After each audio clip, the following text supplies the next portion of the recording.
Imagine you arrive at the scene of a car accident and there's someone lying on the road and they clearly need your help. What would you check first, their pulse or their passport?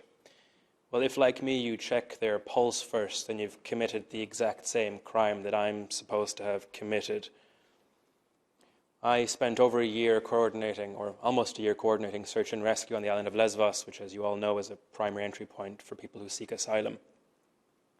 I did this because I studied European defence and security policy, and it's when I realised that the European Union's response to one of the most severe humanitarian crises is to secure and defend our border against people at risk of drowning rather than helping them, which is obviously not right. And yet oftentimes I did little more than offer a smile to people in distress, because the vast majority of asylum seekers are survivors. But at times we did have to help folks who are at risk of drowning during their treacherous journeys. And for these efforts I spent over 3.5 months in pre-trial prison. Let me tell you, I wouldn't recommend it. It's not great.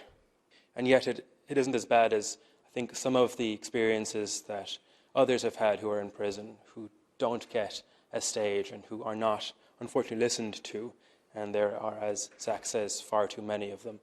Oftentimes I'm told that my actions in trying to help people at risk of drowning was actually undermining European values, because people who are coming in pose a threat to us all. Yet I think that we've lost those values of peace and of justice if we're closing our borders down against people in distress.